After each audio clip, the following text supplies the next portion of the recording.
নির্মল সাহা চৌধুরী।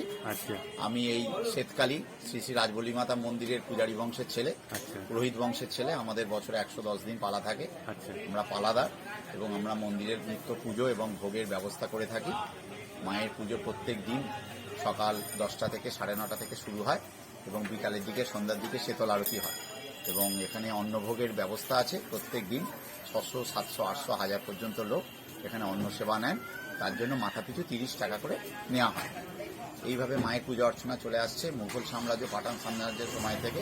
প্রায় আনুমানিক 850 থেকে 900 বছর পুরনো মায়ের মন্দির।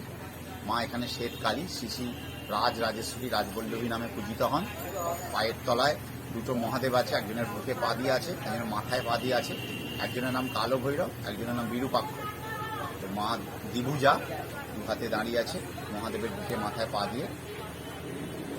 রাজাদের কালের সময়সীমা রাজা সদানন্দ রায় বর্তমানে রাজা ছিলেন। উনি এখান দিয়ে বাণিজ্য করতে যাবার সময় মা ওনাকে দেখা দেয় এবং এখানে দেখা দিয়ে বলে আমাকে এখানে কি প্রতিষ্ঠা করে। সেই থেকেই রাজা সদানন্দ রায় মাকে এখানে প্রতিষ্ঠা করেন।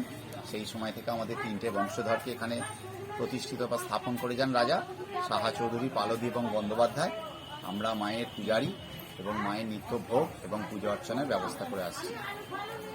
দাদা একটা কথা শুনেছিলাম আমরা চতুরঙ্গ রাজা বলে উনি ছিলেন, ওনার উনি রাজার জামাই ছিলেন। আচ্ছা ওনার সাথে উনি হয়তো যুদ্ধে কাউকে পরাজিত করে এখানে রাজা হয়েছিলেন। হ্যাঁ রাজা হয়েছিলেন।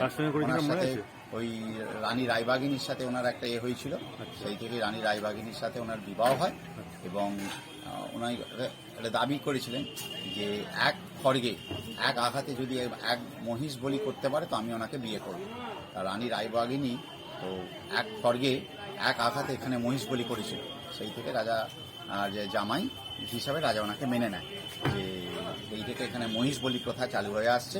দুর্গাপুজোর মহানবমীর দিন এখানে মহিষ বলি হয়। এখন মহিষ বলি হয় প্রত্যেক বছর, প্রথা অনুযায়ী ট্র্যাডিশন সেটা এখনো চলছে, এবারও হয়েছে, আগামী বছরও হবে। বরাবরই 850 থেকে 900 বছর ধরে মহিষ বলি এবং ছাগ বলির প্রথাও আছে। যে যেমন নিত্য মানত করে মাকে ছাগ বলি দেওয়া হয় এবং মা এখানে প্রত্যেক দিন একটা করে নতুন নতুন শাড়ি পরে। এখানকার তন্তুবাইরা বা আশপাশের লোক, মায়ের ভোগ যাত্রীগণ, তারা সবাই মাকে শাড়ি পরায়। সেই শাড়ির মাপ হচ্ছে 6.5 মিটার, মানে 14 হাত শাড়ি। সেই শাড়িটা মাকে নিত্যদিন পরিয়ে পুজো শুরু হয় এবং মাকে মাছ দিয়ে মায়ের অন্নভোগ রান্না করতে হয়। যে ঘন্টটা হয় তাতে মাছ দিতেই হয়। মায়ের প্রিয় মাছ হচ্ছে চিংড়ি মাছের ছোট সাইজ, যেটা আমরা ঘুষো চিংড়ি বলি, সেইটা। শাক সবজি দিয়ে সব রকম দিয়ে একটা ঘন্ট হয়, ভাত হয়, ডাল হয়, পরমান্ন হয়। এইভাবে প্রত্যেক দিন মানুষকে বসিয়ে এখানে অন্ন সেবার ব্যবস্থা আছে। তো আমি এই মন্দিরের পূজারী এবং মন্দিরের সামনে আমার দোকান। আমার দোকানের নাম অন্নপূর্ণা শাড়িঘর। আমার নাম নির্মল সাহা চৌধুরী। আমার সাথে যদি আপনারা যোগাযোগ করেন অন্নভোগের ব্যবস্থা এবং পূজা অর্চনার ব্যবস্থা আমরা করে দিতে পারবো। তো আমার ফোন নাম্বারটা আমি দাদাদের দিয়ে রাখলাম, ওনারা আপনাদের দিয়ে দেবে। তো এই ফোন নাম্বারটা রাখবেন, আমার সাথে যোগাযোগ করলে আমি এখানে অন্নভোগ যদি আগাম বুকিং করতে চান সেটাও ব্যবস্থা করবো এবং পুজো কীভাবে মানতে পুজো দেবেন না দেবেন সেটাও ব্যবস্থা করতে পারবো।